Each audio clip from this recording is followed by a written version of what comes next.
Since the subject under discussion tonight is rural health care, I thought I would provide an actual rural perspective on the subject for the Council, which is basically that we're delighted at what you guys are so afraid of.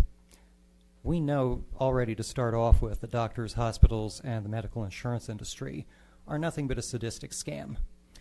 And, well, this thing you're so upset about, the Affordable Care Act, that is something we really hate because it purports to force us to pay for medical care that we do not need just to prop up the flailing industry for a few more years.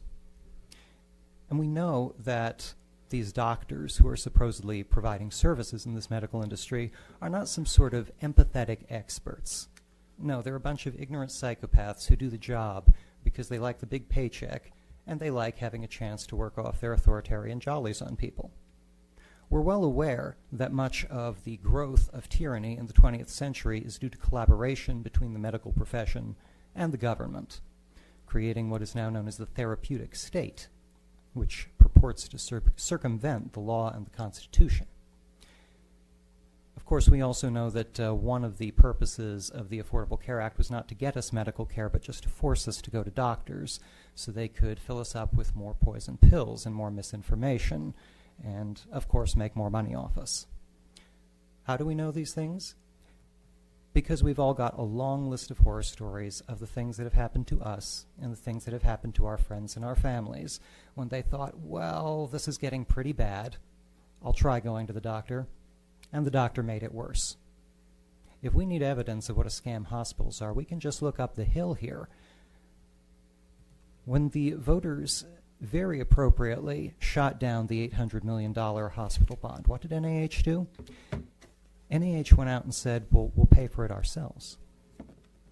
Where does a supposedly nonprofit hospital get $800 million to spend on administrators' vanity projects for their legacy?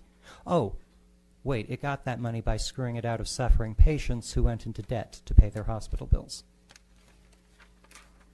One other thing we know in the rural West is that we can take care of a lot of our problems ourselves without a doctor, except the old-fashioned remedies we would have used have been banned by doctors in collaboration with the government so they can make more money and gain more control via things like the war on drugs, the rise in obesity, and the growth of addiction.